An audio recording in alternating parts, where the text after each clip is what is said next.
So I have zero expectations going into the mountains. I'm like, wow, the car started. We're leaving town. Great. Let's celebrate that.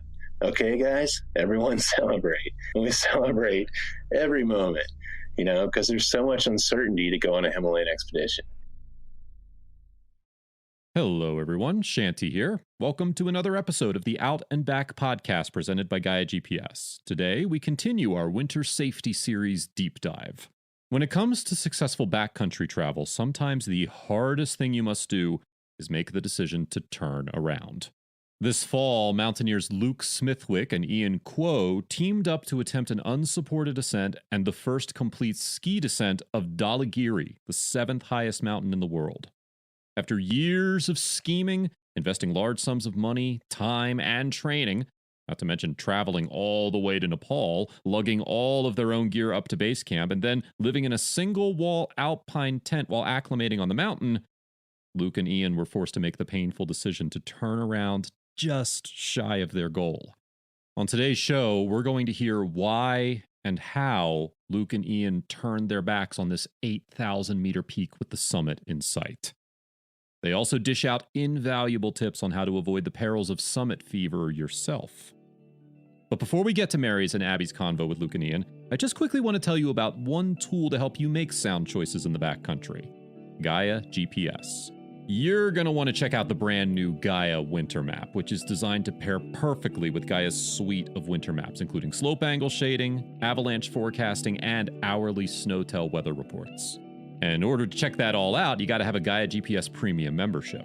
And since you're listening to this podcast, you're going to get a special deal. Right now, if you go over to GaiaGPS.com/podcast, you can get a special 40% discount on a Gaia GPS premium membership through the end of 2021. That's GaiaGPS.com/podcast to get a special 40% discount on a premium membership with Gaia GPS, the gold standard of offline backcountry navigation.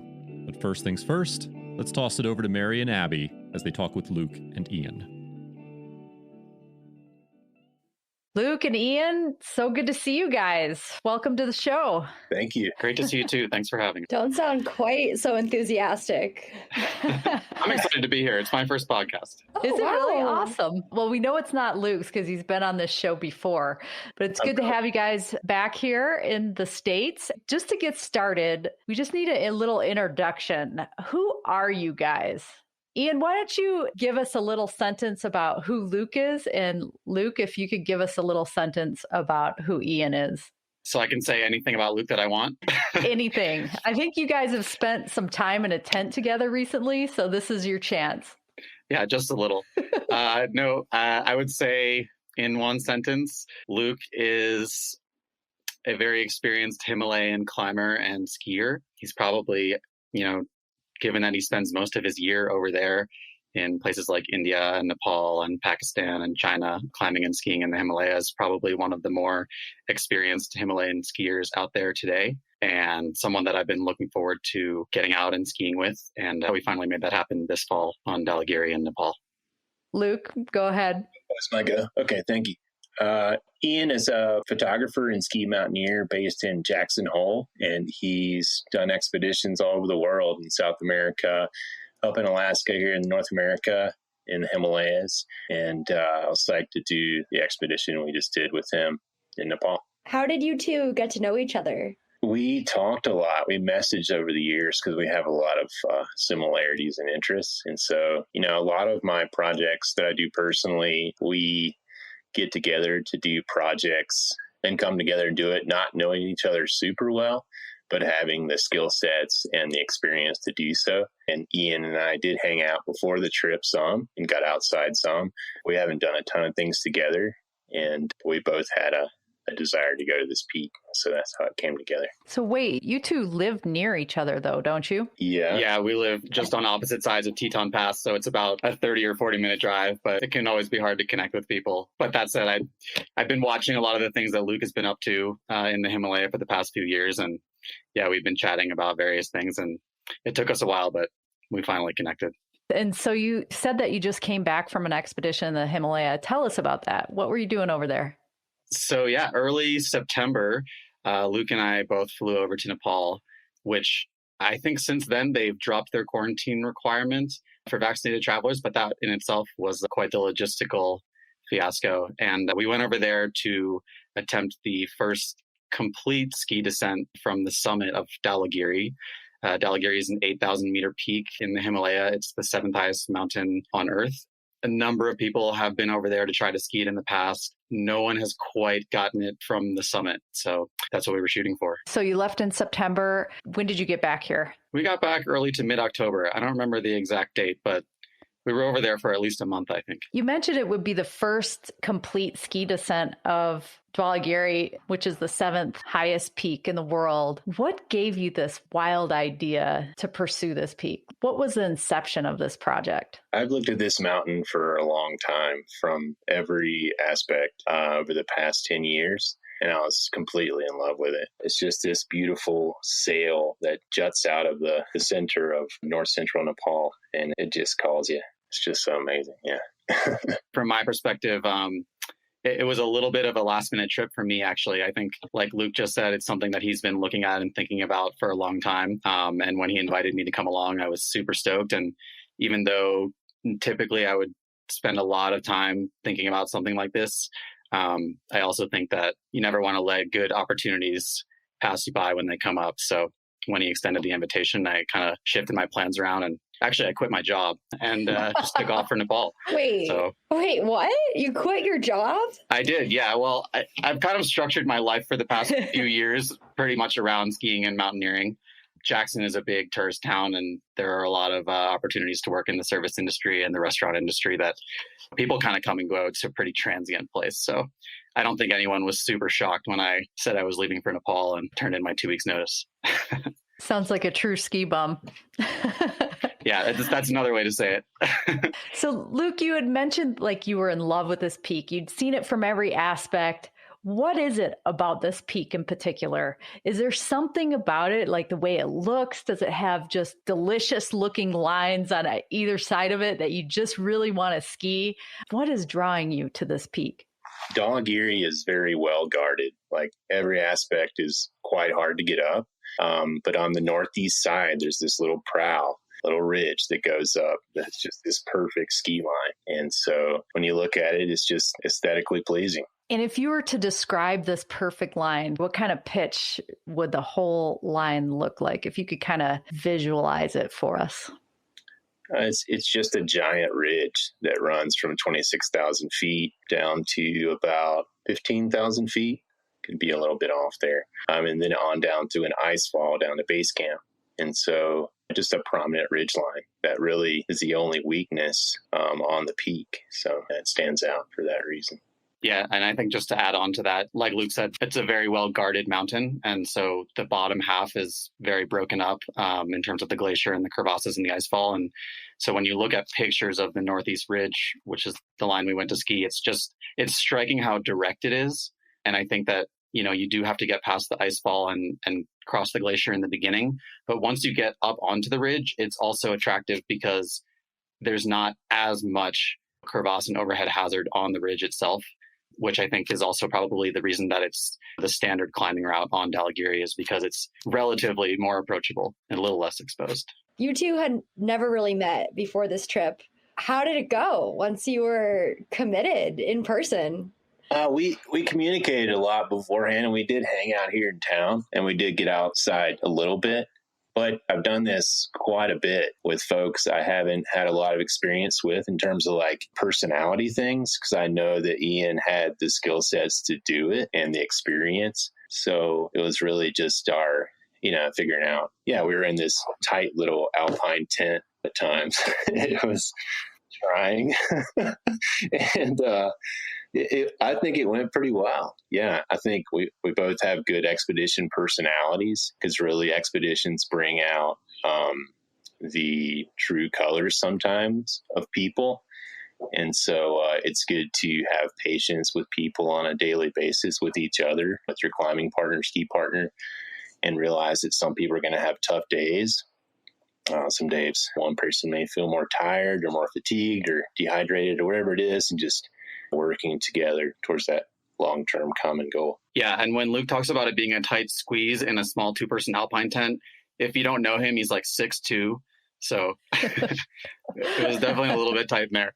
But no, I also thought it went great. And in terms of going with someone who you haven't spent a ton of time with in the mountains or who you don't know super well, at least from my perspective, I knew that based on the past 20 years of his life, Luke is super dedicated to these sorts of pursuits. And I think that people who are passionate about the mountains and who are willing to go to places like the Himalaya for a month at a time to pursue these goals it typically draws kind of a like-minded group of people. And so I kind of trusted in that, and I thought it worked out great. I think it says a lot about both of you, that not only were you willing to do this together, having not spent that much time together, but then that it went so well. I feel like that would go well on a resume for personality traits.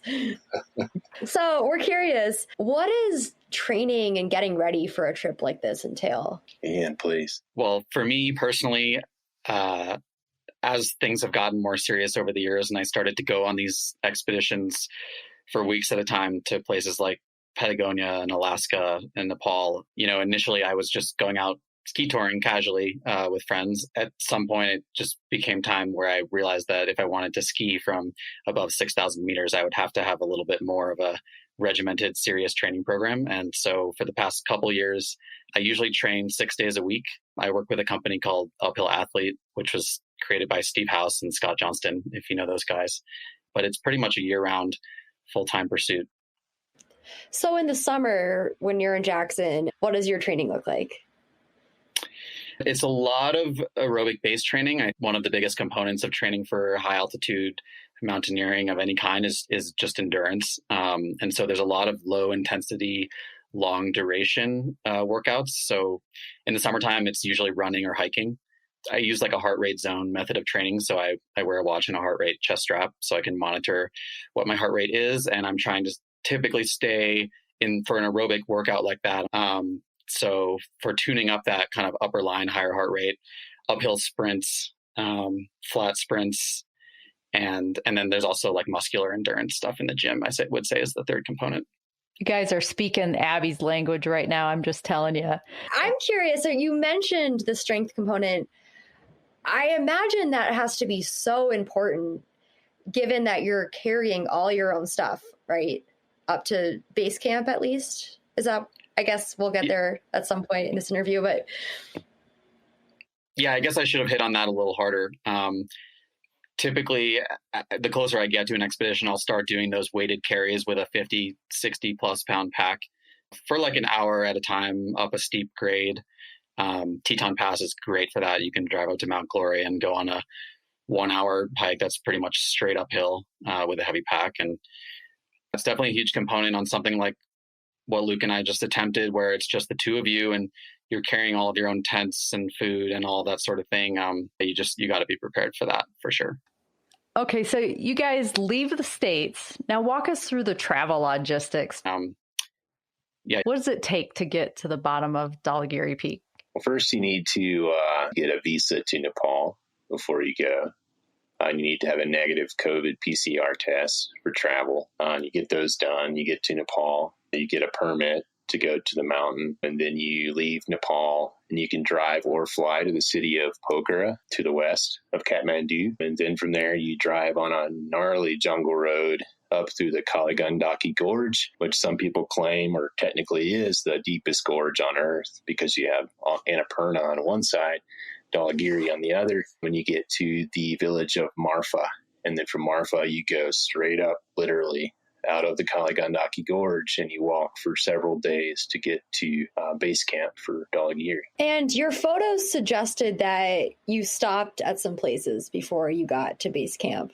Absolutely. On approach to a high peak like that, you're going up to 16, 17,000 feet sometimes in base camps. So you need to make a slow approach and allow your body to adjust the altitude as you approach that elevation. Whereas when we were leaving base camp, we were able to come back down in a day. You have to take time to get up to that elevation. Just to add on to that, in terms of like stopping along the way to take pictures, it really sounds like a quick summary when you kind of just talk through the steps of what it takes to get to the base of the mountain. But it takes weeks to get from home in the United States to the base of the peak, multiple flights, there's like an 8 to 12 hour Jeep ride on roads in Nepal that they're not paved. And especially going at the tail end of the monsoon season, depending on how many landslides there have been across the road, you might have to stop for a few hours or you might get stuck overnight. For us, it was only a few hours on a couple different occasions on the way out there. So I think that just to get to the base camp, if you get there and you haven't lost any of your gear and everyone on your team is healthy, that's almost like 50% of the hurdle of having a successful expedition. So once all your stuff's at base camp and you're not sick, it's almost like a sigh of relief, the first sigh of relief of the trip. And then the other thing I would just throw in about the approach to Dhualagiri is Luke mentioned the Kaligandaki River Gorge being super deep. And so it's actually challenging for acclimatization because you have X number of miles, maybe it's like 20 miles to trek in to get to base camp. But all of the elevation gain is within the first like 2 or 3 miles because you come straight up out of the gorge on the approach to Dhualagiri. So in terms of acclimatizing, it's a little bit tough because you want to get moving and covering some distance, but you also kind of need to slow down in those first 2 or 3 miles and just kind of go halfway up and then sit there for a day or two and then continue on your trek. So it's a little bit different than some of the other approaches that I've done, at least. I can relate to what you're saying about it being such a short distance and a quick elevation gain, because on the map, it didn't look like a long distance. When I looked on Gaia Topo from town up high, it's just short distance on the map, but you could tell there was a lot of elevation gain in there. I did notice that the map was pretty filled out for that area. You could see different trails around the town that you had mentioned. It showed base camp for Dhualagiri on the Gaia Topo map. Is this a well-traveled area? I mean, did you see other people up there? It's popular for trekking, and I think that way may be why it's been populated on the map there. People like to trek around Dhualagiri, and then also just up to base camp and back down. Were there any other mountaineer groups on the mountain when you were there? Yes. I was just going to add on that the other reason that you can see the trail and the base camp marked on the mountain is because I think that basically all of the 8,000 meter peaks are getting popular these days. I mean, we've all seen the lines that are on Everest, but, you know, for people who are dedicated mountaineers, tagging all 14, there are 14 8,000 meter peaks on Earth, and to summit all 14 of them is considered a great achievement. And so I think these days there are quite a few mountaineers who are kind of doing the circuit, kind of like the seven summits. And you definitely see quite a few other climbers on the standard route on an 8,000 meter peak. It sounds like a far more extreme version of our issue here in Colorado with the 14ers. You go to a peak that's 13,995 and there's nobody on it. And then next door it's 1401 and there's like 50 people on the summit. Absolutely. It's a magic number. So you guys were there in late summer, I mean, really early fall. Is this the time to be skiing in the Himalaya? Yeah, that's the time for extreme altitude skiing in the Himalayas. So if you just want to ski 8,000 meter peaks, then in Nepal and in Tibet, at least, it's going to be in the post-monsoon season, so September, because you get a lot more snowpack up that high after the monsoon as opposed to after the winter. But with that said, if you go to Pakistan, to the Karakoram, you're going to want to go in the summer months. It's kind of different than we think about here, skiing for sure. So Luke, you were already on the podcast once to talk about your Himalaya 500 project. I'm curious, is this peak part of that project as well? Absolutely. Yeah. This year I was over in Pakistan for 4 months and then skiing a bunch of lines in different regions of the Pakistan Karakoram. And then, this peak as well as part of the project. Can you just kind of summarize the project for us? I know you've been at this project for a number of years, and kind of tell us what it is and where you are in completing the Himalayan 500. The Himalaya 500, it's an arbitrary number I picked just to ski as many lines as I could in different regions of the Himalayas and really highlight just how unique it is, like all the different snow climates across the range, all the different geology, and all the different culture that you encounter in all these places. I really think it's a destination for skiing. It's really growing. There's people starting to ski and locals starting to ski in the Nepal Himalayas, and people have been skiing in the Kashmir Himalayas since the 50s. And then in the Indian Himalaya, they've been skiing since the late 1800s. So I think it's going to grow, though. We have the Olympics coming to China, and I think that the Himalaya will be a destination for people. It's kind of like you go to Singapore, or you go to Manila, and it's like flying from the East Coast to the Rockies. So I see it being a destination for skiing in the future. So I just want to grow the skiing community in the Himalayas and infrastructure for it. So that's the goal of the project. How many lines have you skied so far? More than half. I'll say that. And are you documenting these things? Is there like a book somewhere where we're like Luke's 250 ski lines in the Himalaya? Using Gaia GPS. Really? Yeah. That's awesome. And so you record your track and just keep a catalog of what you've skied? Tracks and waypoints and all kinds of things. Hey, there's a spring here. This is, all kinds of stuff that I record along the way as I go. Amazing. I mean, if you were to characterize it as a sum, like as a whole, like what kind of skiing are we looking at? You name it. The Himalayas has it all. It really does. You can ski couloirs, big granite couloirs that are, 3 times the size of what we have here in the Tetons. You can ski old growth cedar forest in Kashmir with waist deep snow. You get these storms in Kashmir that come over from the Mediterranean. It's called a western disturbance, and it'll deposit 1 to 3 meters of snow in a storm. Just so much snow comes to the Western Himalaya.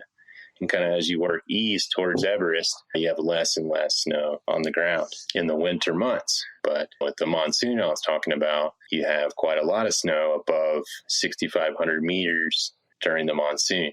So you get quite a bit there. But down below that, there's really not a lot of skiing. I think in a 20-year period in the Khumbu and the Everest region, they've been able to ski a handful of times. So it's really not that often unless you're skiing on glaciers. So let's see. Is it all super high? I think of the Himalaya, I think of, oh my gosh, you're going to be up at 20,000 feet sucking wind. Is it all like that, or can you ski down lower too? In the winter, it's kind of like a basin, like the lift in Gulmarg, Kashmir, it goes up to 14,000 feet, just like Arapaho Basin. So it's at those elevations, 8,000 to 14,000 feet for skiing. So very similar to the Rockies. And so I really think that's a destination for powder skiers, is Gulmarg, Kashmir. And also the Pir Panjal that run into Pakistan. Pakistan has so much potential for skiing in the winter at fun elevations. So, does this project include any other 8,000 meter peaks? It does, yeah. In 2012, I went and skied Shishapangma, and definitely there's a few others that I'm interested in skiing. I don't think all of them have full fun routes or interesting routes, but some of them are definitely appealing for skiing. So, yeah. But I'm not looking to ski all 14 8,000 meter peaks. I think that's a bit contrived. What about avalanche danger in this region? I mean, it's a huge area. Are you getting all different kind of avalanche climates? Like we have continental snowpack here in the States, but then we also have a maritime snowpack along the states bordering the ocean, like in California, Washington, and Oregon, and then totally different conditions in the middle of the continent in Colorado and Utah, Montana, Wyoming. Is it similar like that? Yeah, I would say, like in Kashmir, for example, it starts out as continental and goes kind of more intermountain. I think that, in terms of snow climates, you've got there, and then you have, the high desert of like Ladakh, where you're going to have storms, just, a few major storms a winter, and then things just sit around and they just fast it away. And so it's a totally different, snowpack and climate there. So there is a lot of variety across the range in that regard, for sure. I think it's important because we're talking about backcountry skiing here. If you two could kind of tell us, like, what is your experience with avalanche training and forecasting and safety? Can you give us your background? Yeah, definitely. For me, I've been backcountry skiing for about the past 4 years. Before that, I actually lived in New York City. But for the past 4 years, it's pretty much been my full-time pursuit. And I'm avalanche recreational level 2 certified right now. I'm signed up to get my Pro 1 this winter. And I'm also wilderness first responder certified. Awesome. I've worked as a avalanche forecaster. Been in charge of a snow safety program for a 17-member ski patrol. I was in Kashmir, and a ski patrol director, and I'm an AIRI instructor, which is the American Institute for Avalanche Research and Education, which is a great organization to look to for avalanche instruction and safe backcountry travel. I'm a member of the American Mountain Guides Association. I'm also a WWOOFer that I maintain every couple years, and WWOOFer just means wilderness first responder. It's a great thing to look into for how to help out a buddy if they get hurt in the backcountry. So it's a great skill to have. There's wilderness first aid, which is like a 2-day course, and then WWOOFer, I think, is 5 days, and it's a great thing that you should have if you're going to go out and travel in the backcountry with your friends or professionally.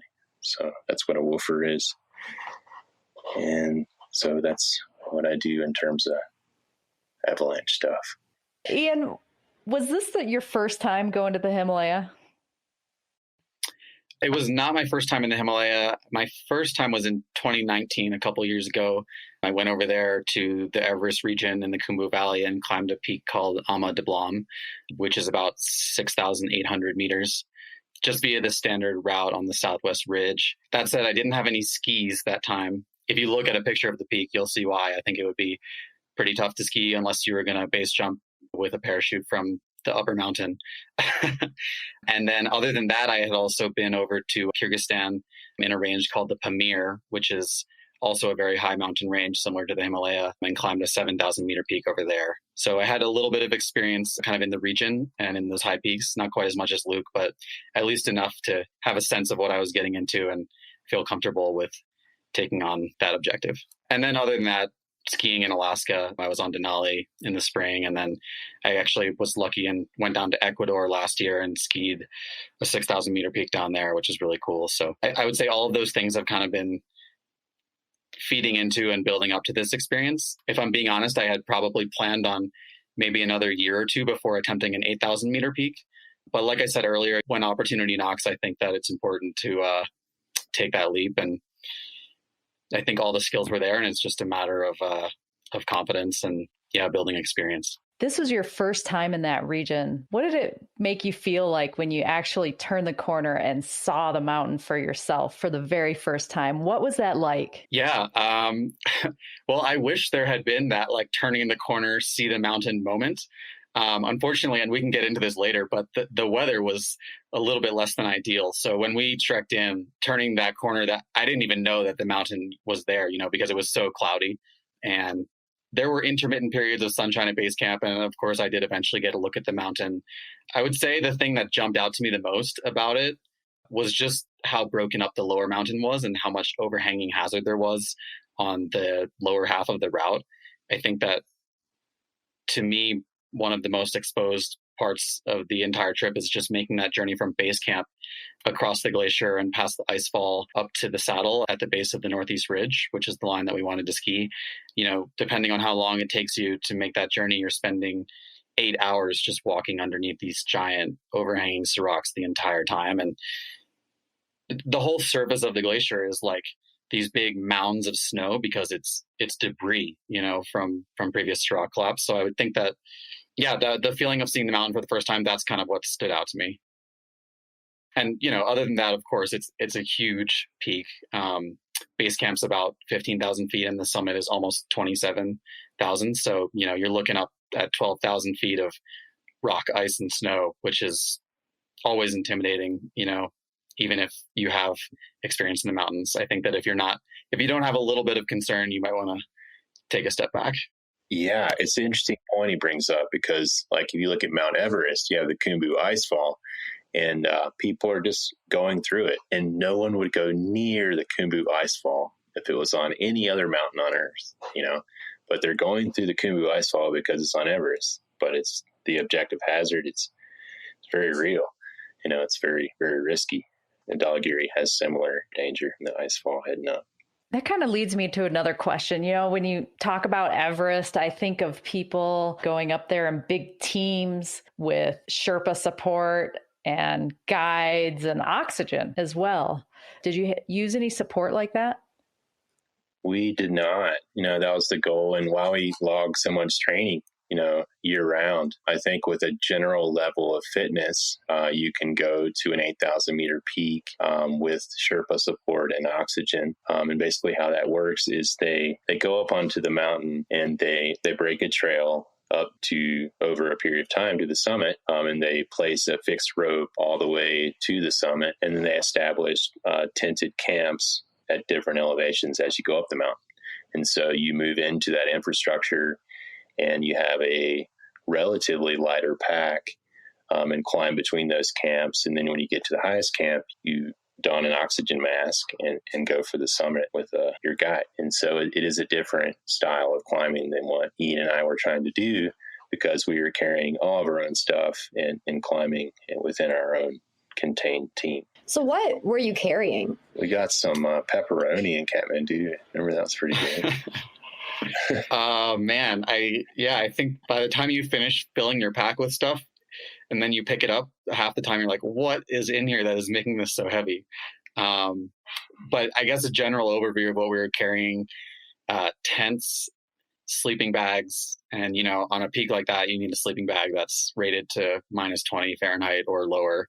On top of that, for an 8,000 meter peak, you probably want to bring a down suit, which is basically like a wearable sleeping bag. And it takes up a huge amount of space in your pack.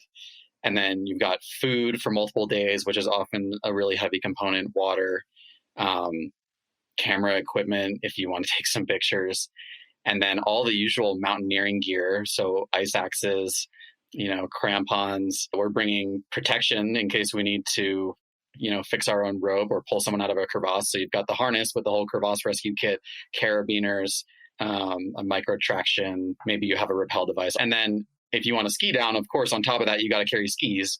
And depending on how light you're going with your ski touring setup, that's probably another 10 pounds on your pack, easy. So yeah, it really adds up quickly. It's a lot of stuff. And then maybe you're bringing solar panels, in reach for emergency communication, your phone. So that first trip up the glacier was a haul for sure.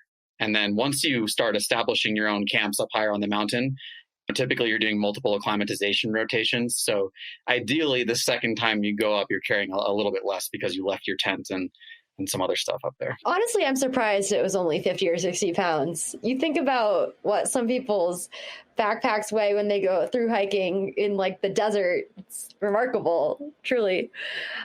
How dangerous is that initial trek? I mean, you talk about Abbey debris, ice falls. It sounds quite harrowing. Going from base camp to camp one, yeah, it's a lot of things are generally fine until it's possible that they aren't. That doesn't make sense. Please cut that out. It's like, no, so you start out and you go up and you have to skirt around an ice fall, very similar to the Khumbu ice fall on Everest. You go through these slabs of rock to get above that. And you get up onto there, and then you're on the glacier itself, and it is a crevasse field that you go across to come to like a second ice fall of sorts. And you move up through seracs there, and then finally up to the northeast col of Dhualagiri. While you're doing that, you've got these really giant towers of ice hanging above you that really have no rhyme or reason to when they're going to fall. Like, it can happen any time of day or night. They just decide to come down. And so that has been an issue on other peaks.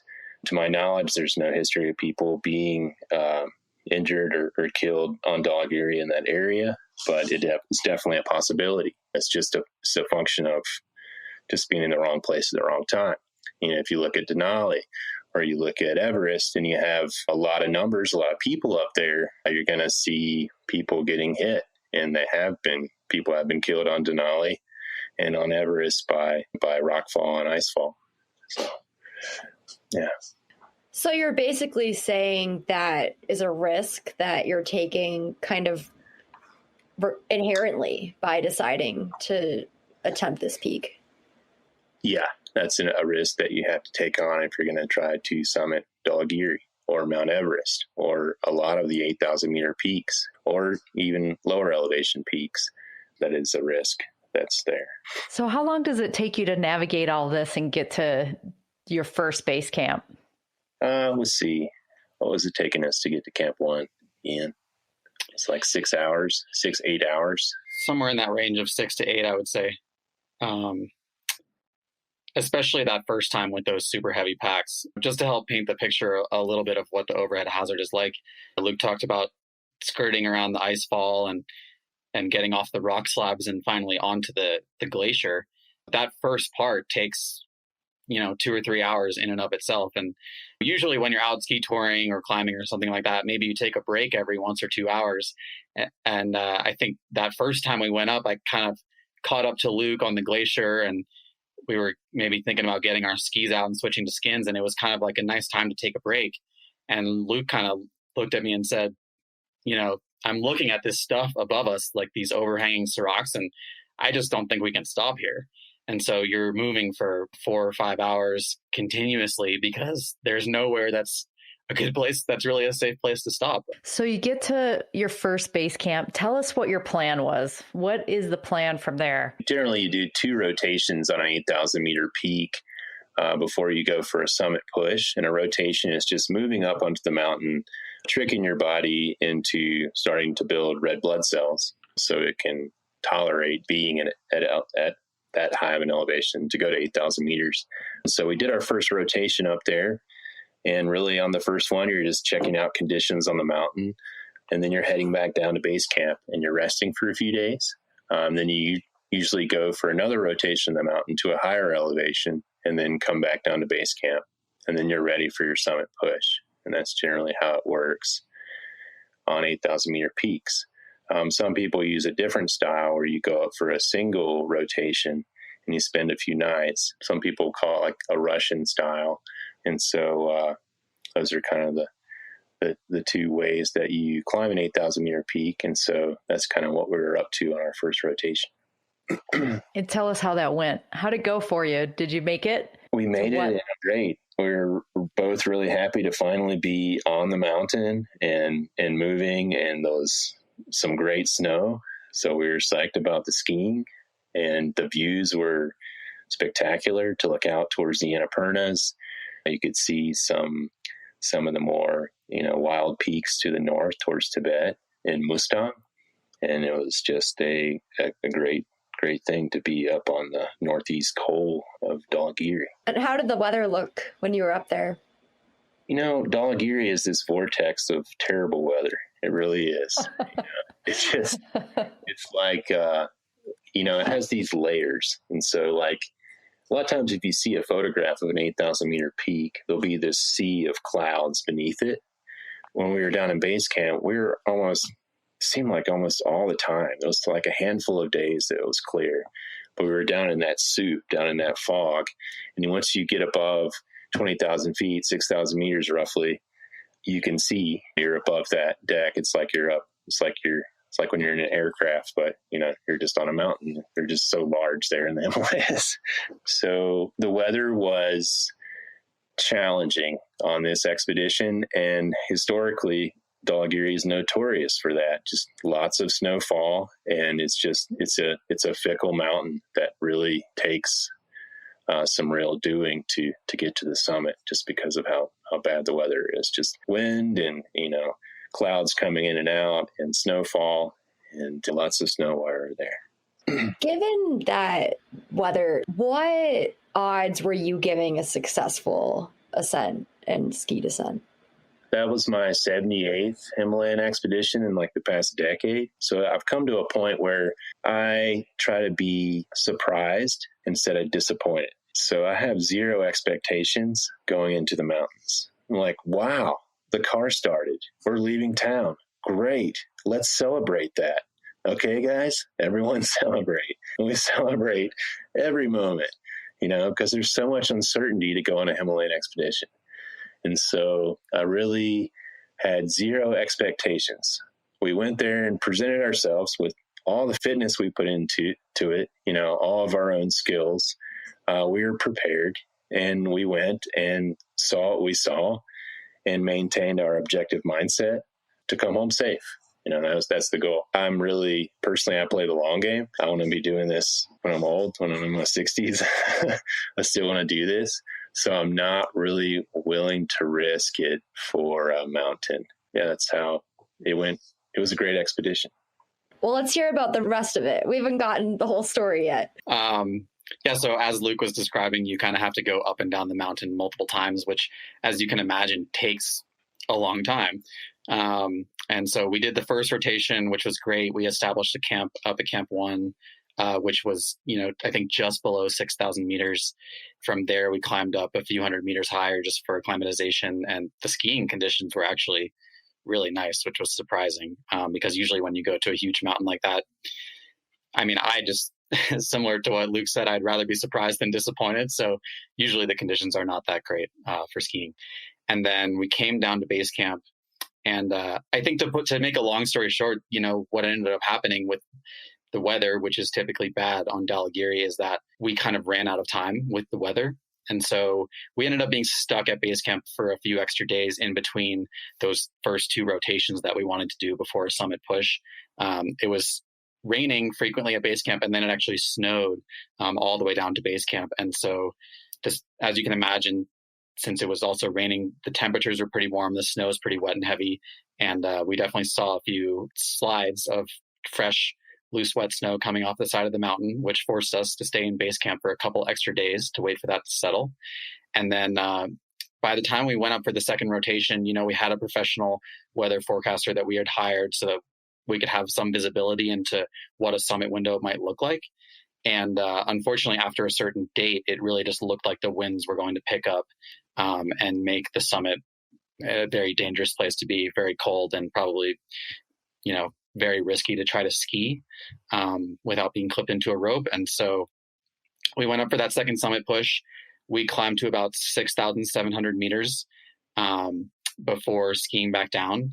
And I think really looking at the weather that was coming in, we eventually just had to make a decision about whether we were going to try to rush a summit attempt with no oxygen and no support and only one other person on your team to be there if something goes wrong, or if we were going to call it. And obviously we ended up calling it. Can you explain why it would have been rushing to attempt it, for us people on our couches over here in America? Yeah, definitely. I think that in order to summit an 8,000 meter peak without oxygen, you want to be super well acclimatized. And so based on our schedule of the rotations we had done and how many days we had spent on the mountain, I think we were shooting for a date of around October 5th or afterwards for a summit push. And those high winds that I mentioned that were, in excess of 30, 40 miles per hour were coming in around the 4th. And so you have to start, once you see that, you have to start cutting days out of your schedule here and there in order to make that work. So that would have meant less rest days in between acclimatization, rotation 1 and rotation 2. And then again, coming down from rotation 2, where ideally you're climbing to 7,200 meters, which is exhausting. And then coming down to base camp and cutting out another rest day or two, just in order to move that timeline up. And like I said, with the snow that hit camp after our first rotation, we lost a couple days there. And so now we're already a couple days behind schedule.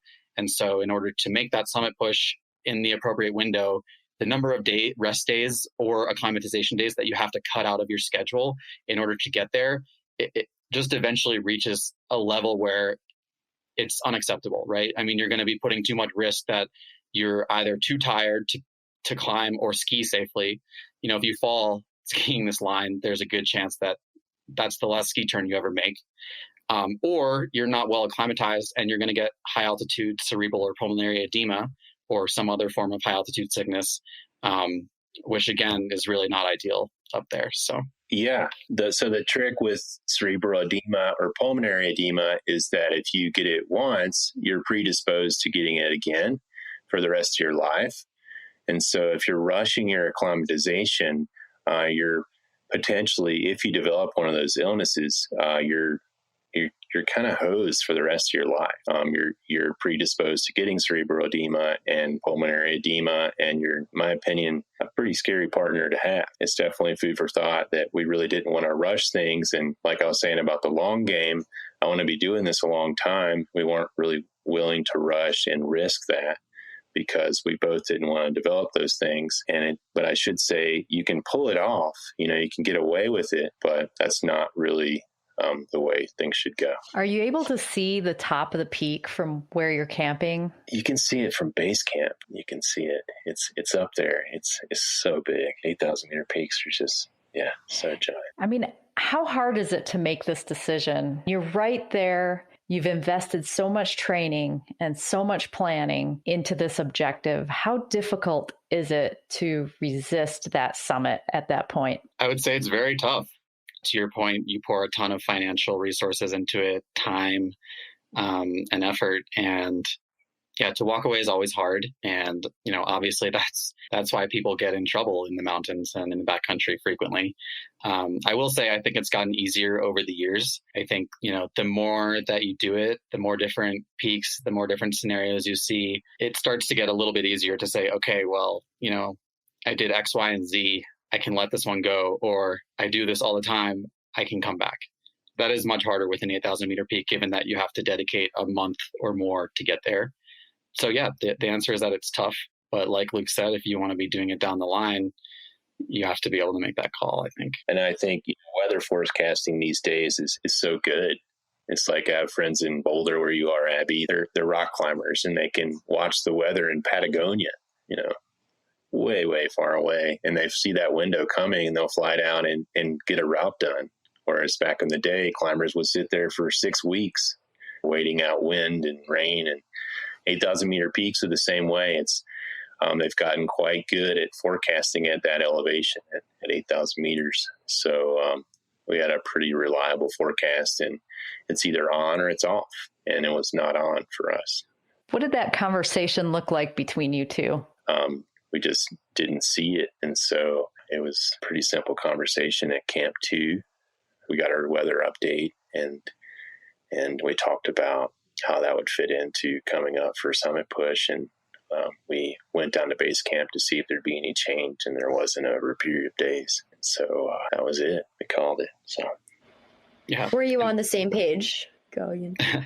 Yes, we were on the same page. And I was also just going to say that I think the final conversation that was kind of the nail in the coffin was almost the less stressful part. I think it was more, in the days and weeks leading up to that, like seeing this forecast that, okay, on this day, it looks like the weather pattern is going to have a significant change. And after that, there are going to be these sustained high winds, and, the weather has been bad, and it's already pushing us a couple days behind schedule. It was kind of like this long drawn out process of, okay, this looks like we will have to rush this if we want to get it. And so I think that when we finally got to that, like, here comes the weather, what are we going to do? It was a pretty straightforward decision, because we had been talking about it and thinking about it every day for the past week before that. So do you think you made the right decision? Absolutely. Yeah, I have no doubt in my mind. Dhualagiri's like that. I mean, there was people in base camp who had been there 5 times to try to summit it. It's just a fickle mountain that it takes some investment. Yeah, I completely agree. I think that, we can jump into other things that you think about when you're assessing these risk decisions. But at the end of the day, any decision where you come home is probably the right one. And, if I think about the two extreme outcomes, one being like, Luke and Iain complete the first ski descent from the top of Dhualagiri, and the other extreme being Luke and Iain die in an avalanche. It's not really a symmetrical risk and reward. It's a very, I would say, asymmetric downside risk, where the bad thing that could happen, when you think about it like that, it's just not that hard of a decision. And to add a little bit of information, there are other people who stuck around, and they were climbing with oxygen, or they had Sherpa support and decided to push into those high winds. And some people did go to the summit. And based on what I saw, it looked like it was extremely windy. And if you have an accident in those conditions, it's not going to go very well. And I also talked to someone who went after we left, and she said that on their way down, and this is secondhand information, I wasn't there, but she said that on their way down, there was a huge avalanche debris path that had wiped out the area where Camp 1 traditionally is. So based on what I saw and what I heard from after we left, again, you can always pull it off. You can get away with it. But I feel good about the call that we made. I really loved, both of you have such wise perspectives. And Luke, earlier you mentioned how success to you is coming home safely.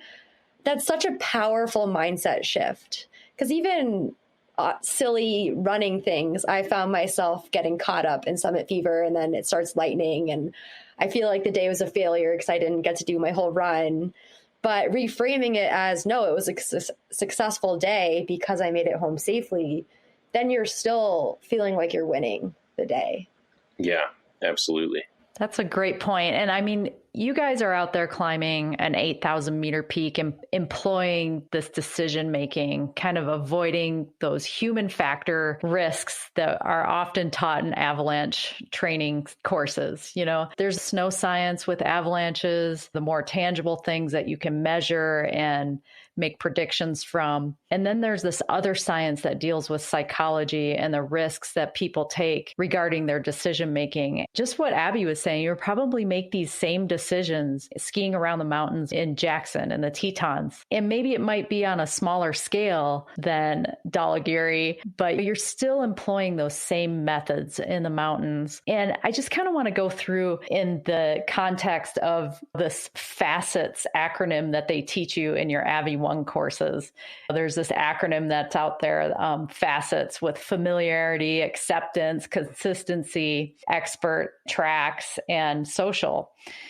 Maybe if we just went through each one of those and kind of use those as like an example and how you handled those, maybe people can learn. I'm sure I could learn from you and how you made those decisions. So let's just talk about the first one, familiarity. This is the concept like, oh, I've skied this slope before and it hasn't avalanched, and therefore it's got to be stable at this time. I was forecasting in Kashmir.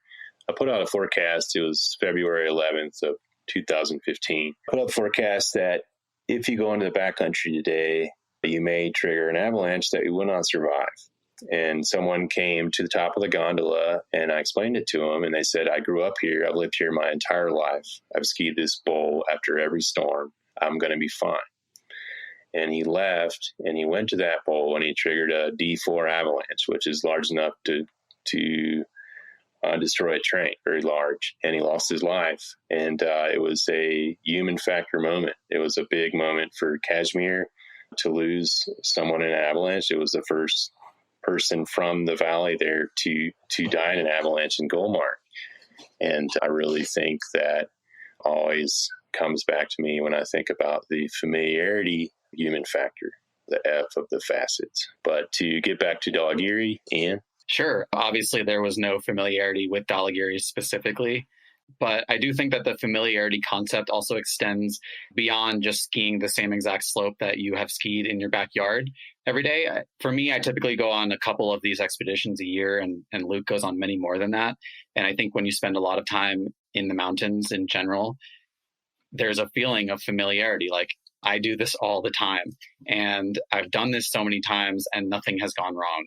And so I think that familiarity feeling, it's always there if you're someone who lives to climb or to ski. And so it's, even if you're in a new zone, it's still something to think about. Yeah, I think for me, I may be prone to it a bit just because I've gone to the Himalayas so much that I've had all these positive feedback loops. It's going to be fine this time as well because I know the area or know the place. And that's simply not the case. That's not how the mountains work. Okay, so the next letter in facets is acceptance. So, for example, if I can make it to the top and ski down this giant mountain, then everyone, including my Instagram followers, sponsors, my buddies, they'll all be impressed. Did this factor play any part in your decision making? And be honest. Sure, definitely. I mean, I think that there's a reason that this factor is on the list, and it's because it's very hard to get away from. It's very hard to avoid, especially in the modern age that we live in, where everything that you do is immediately publicly available information for everyone else online. Yeah, when you say that you're going to go over and try to do something like this, there's a lot of pressure there to impress people, whatever it may be. For me, a good way to counteract that is to think about the people who will be disappointed if you make that call for that reason and then it ends up not going your way. I mean, there are people who will be impressed if you're successful, and there will be people whose lives will be destroyed or who will be extremely sad if you decide to push on and you die. This might sound silly or gross to some people, but I have a picture of my girlfriend on my home phone screen. And when I pull up my phone to check the route on Gaia or look at the weather forecast or whatever it may be, I see her. And if I don't come home, that's someone who's going to be devastated. It could be a picture of your parents. It could be a picture of your dog. But just think about kind of the other side of that. And, the longer you do it, you'll see it happen, right? Like I've been with someone who got the text that their significant other died rock climbing. And I've seen what that does to someone. Just keep that in mind. Yeah, I think acceptance is huge. Like, GoPro courage or, doing it for the gram or whatever it is that you want to uphold some sort of reputation or whatever it is can really have dire consequences. I really think that sticking to a trip plan that you make in the morning can help those human factors, including acceptance. And I would imagine that sponsor contracts, the way they're written, must be really important here. If your bonuses are based off of accomplishing certain objectives, that could perhaps lead to bad decision making. Is that something that you guys think about when you're signing contracts? I would never get involved in something like that. That sounds wow. Well, I guess maybe it's really different than running. In running, the bonus structure is entirely centered around performance. And I think that's bad in running, honestly, in a lot of ways. I think that makes sense. I mean, compared to like something where you can die, it's like if we would die if, right. You know what I mean? It's just, yeah. Luke, you mentioned something about sticking to the plan. And I think this is where factor C comes in, the letter C and facets. Consistency. This is kind of that summit fever. I plan to climb Dhualagiri. I told everybody about my plan, which I think it was pretty publicly known that you and Iain were going to go over there and make an attempt at it. It's a really good plan. You knew it was a good plan. You trained for it. You spent a ton of time and money on it. You can see the summit from base camp, and you just really don't want to go home without that summit. How did you keep from getting summit fever in this? Just maintain an objective mindset, looking at the variables involved out here, backcountry skiing and the Tetons, we're looking at the snowpack, and it's more about the snowpack and the stability of it. Whereas with 8,000 meter climbing and skiing, it's the wind. The wind can cause frostbite, or it's visibility, being able to see and find your way. So for me, it was just maintaining, like, I have a person that, was professionally forecasting for us. They're not present there, which is great. They're sitting in another country quite far away, just presenting facts to us. And we use these facts to make our decisions, and so there's no desire involved. It's just here they are, and this is what's going on, and so that really helps with that. So are you saying, like, maybe for the people here in the States doing their backcountry skiing, on the weekend or whatever, just keeping emotion out of that decision making? I don't, I'm not sure how human that is. We all get excited about skiing. It's fun. That's why we love to do it. I think it's really just maintaining a trip plan every morning. So in the morning, you look at all those facts. Here's the avalanche forecast for the day, which is a tremendous resource we have here in America in the major population hubs for skiing. You can look at that and say, here's the avalanche problems for the day. Here's the weather for the day. Here's our plan for the day. This is what we're going to do. And you never go beyond that plan, so you always dial back. You never dial forward. So I would never try to ski something steeper or do something harder. I would only dial back my plan for the day. So I go out with a plan, we're going to ski this, and we may, dial it back a little, but we wouldn't. In strategic mindset, they call it step forward. We're going to only step back.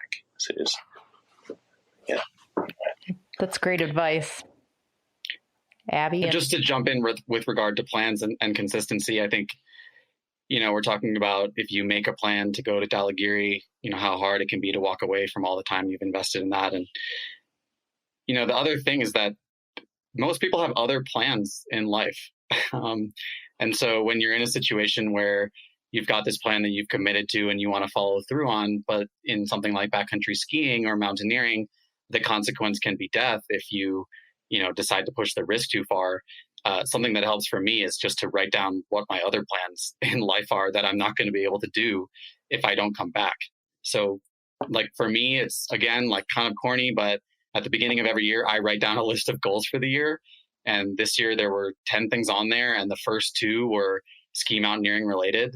And one of them was to ski a 7,000 plus meter peak, which Dhualagiri is obviously, but there were 8 other goals on there that had nothing to do with ski mountaineering. And so I can look at those and think about those, or I can think about my future travel plans or, my career aspirations, and all of those things go away if you make the wrong call ultimately. And so I think if you think about some of those other things, you can ask yourself, like, is this one goal that I have in front of me right now worth it for all the other potential plans that I have in my life?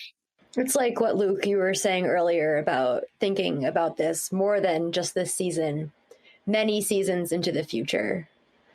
Mm-hmm. I think it's a good goal to have, to play the long game.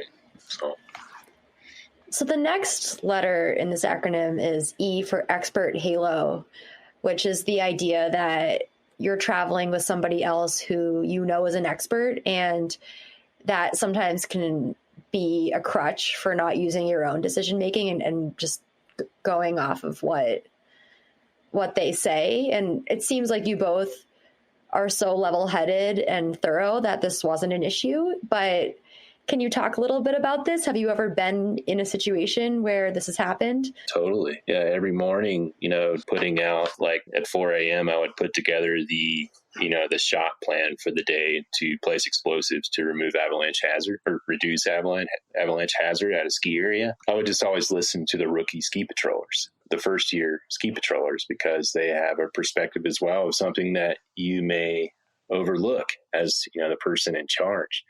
And so research has shown that be that person who speaks up in your group. You always ask questions, even if you have a guide or you have someone who's the most experienced person in your ski touring group. Ask questions. If something doesn't feel right, maybe it isn't right. So maybe ask, I don't feel good about this, and be willing to back away from it and be willing to say, but it's really warming up right now, or it's getting really windy. There's a lot of snow loading onto this slope right now, or I just don't feel good about this. That's okay. It goes back to acceptance, where you have people who want to accomplish something, or you only have one day in the weekend you can get out, and so you want to ski this big thing, and the expert halo comes into play, and you really need to question those people and be willing to say no to them. Yeah, even if it's a guide or whoever. Is this something that you ever talk about beforehand? Like being really upfront and clear that everyone's opinion matters? Because I could imagine getting in a situation where you want to voice your concerns, but that precedence hasn't been set, and so you don't feel comfortable doing so.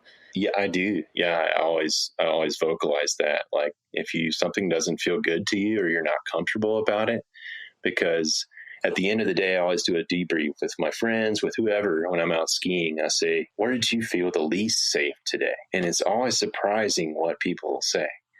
Not always, but it can be. Like you'll have someone say, I felt really uncomfortable when we came over that roll. I thought it was going to slide. I like to vocalize that in the morning, that we all have the same goal. We have the same plan for risk. We have the same emergency plan. We have the same rescue tools. And we're all on the same page, and we're willing to listen to everyone in the group. And so choose wisely. Choose your partners wisely. That's probably one of the easiest ways that you can help yourself be a little bit more conservative or a little bit more safe in the backcountry, is just to go with people have a good head on their shoulders. And if you're out skiing with someone who's constantly pushing the envelope and always wants to go for it, maybe you need to make that tough call to not ski with that person, or not ski with that person as much anymore. And in terms of the E and facets expert halo, some people have a good expert halo. Like I was thinking about this trip, for example. I mean, Luke has been skiing in the Himalaya for 20 years and he's still alive. So that to me was a great indicator, like this is probably a person that I should be interested in getting out with. And especially on a big trip, this is someone who has been consistently making those decisions and coming home at the end of the day. The T in facet stands for tracks or scarcity. It's kind of that idea, the powder's so good today, I'm going to ski this slope because it's so awesome, even though I have this nagging concern in the back of my mind. And I know you guys talked about having some great conditions up there. Was there any part of you that had a hard time pulling yourself away from all that great skiing and just kind of the glory of skiing that peak first? No. I mean, skiing down from the camp rotations was fun, but there's just so much hazard. Those crevasses everywhere. And there's a lot of seracs too. And, scarcity is huge. Here, ski touring in the Rockies and the Tetons, everywhere in America, like it's the weekend, it's your only day you get to go touring. So scarcity is it's not just the snow conditions or the tracks, it's time. If it's up in the mountains, I'm never coming back to this mountain, so we have to summit it now. Or I told myself we're going to do this. All these things we tell ourselves about things. And then, tracked out snow is also scarcity, where just to get fresh tracks. And again, it's a great example of why Luke is a great person to go out and ski with, because he can make those kind of decisions. But yeah, for me, I think that, like we said, the snow was actually surprisingly good. And it's a shame that we didn't have a little bit more time to try to make that summit push, because I think that it's definitely the case that a mountain like Dhualagiri is not in ski condition every year. I mean, you could go back for the next few years in a row and maybe there's ice halfway up the route. And it was a bummer to see that it was probably totally skiable and to have to walk away. And that was hard. But at the end of the day, all of the risk factors that we have talked about outweighed that pull. I appreciate that you connected it as well to local adventures for people at home. Well, maybe it's not the same magnitude. You definitely have these same feelings where, oh, this is my one vacation for the year. This is my one chance to ski this line. And just because it's not as epic of a pursuit doesn't mean that you still don't get caught up in these same type of pitfalls. Totally. It's like that day of the week where you get to go out and breathe hard and do fun stuff. And increasingly, you kind of get that whole situation where if I don't get to the peak by 10, it's going to be skied out. At least that's happening around my house. Yeah. Oh, yeah. Powder frenzy. Yeah. Got to get a lighter setup and go a little farther into the backcountry, maybe, in that case. We're on to the last one, S, for social facilitation. So, for example, I don't want to appear like I'm afraid in front of my friends, so I'm going to stick with their decisions. Yeah, that's big. It kind of goes with acceptance, I think. You want to be seen as, tough and cool and willing to go for it. And yeah, I think social situations can really lead to avalanche accidents. Just have to go back to, making that trip plan in the morning. Just getting in the habit of making a plan for the day and sticking to it and using the objective mindset. I think maybe one thing that you can do in terms of like social acceptance is if you are feeling nervous about speaking up or saying that you're uncomfortable, which I think all of us do from time to time, is just to ask the other people in the group a question, which is just, can you explain why you think that this is a safe route or this is a safe slope to ski on? And I think often that's actually a very difficult question to answer.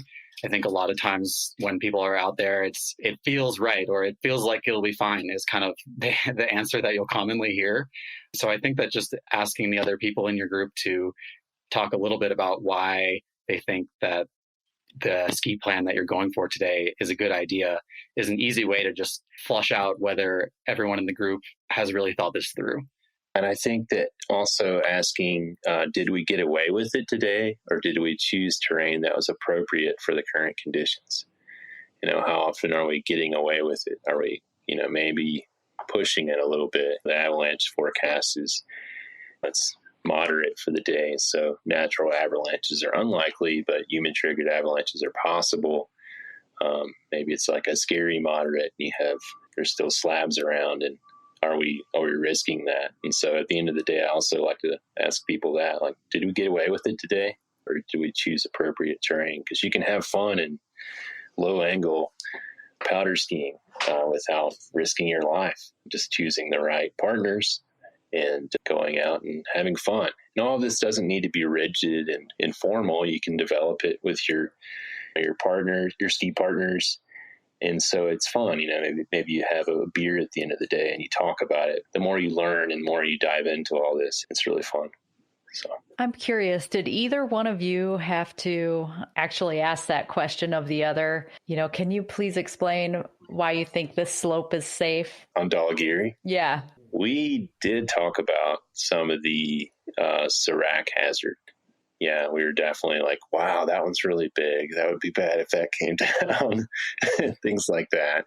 I think the other time that we also talked about it was just, I mentioned that it snowed quite a bit in between our first and second acclimatization rotation. And so we kind of had to make a decision there about, when are we going to go up now that it's snowed and there's been some slides coming off the mountain. And I think at one point we decided to wait a day or two, of course, and we had a plan for when we were going to go up. And I think I got up around 2 a.m. and Luke was standing outside my tent and he said, look, I think we need to give it another day. And that was a tough call to make, just given the time pressure that we were under with the weather window. Again, yeah, we definitely had those conversations. I got to ask, when you're flying home from the Himalaya, did you think about the possibility that someone will go back and ski that peak? I was excited to see my dog. That's what I was thinking about. Shout out to Wolfie. So for our listeners is sitting very comfortably in a crate in the back. Sleeping. He must have already had his exercise for the day. Yeah, I think there are teams interested in Dhualagiri in making that ski descent from the summit. It's not a mountain that can be skied in the spring season. If you look at photographs, there's no snow on the summit. So it's really in the autumn season. And yeah, there are people that are I think are planning to go and try it. I would like to go back and finish it. So I think Iain's. Yeah, the thought has crossed my mind quite a few times since we got home. Many people have tried to ski it in the past, and a couple of them have come pretty close. And I think that people will keep trying probably until and probably even after it does get skied all the way from the top for the first time. So what are the chances you two will be back there next year? I think we'll go back in September. Anything you do differently?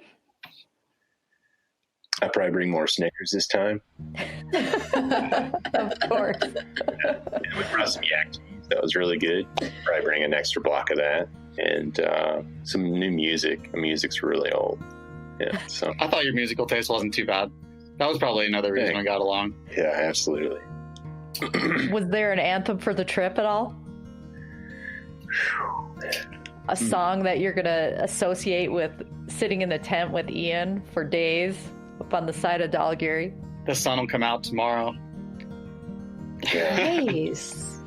That's what I think of when I think of base camp.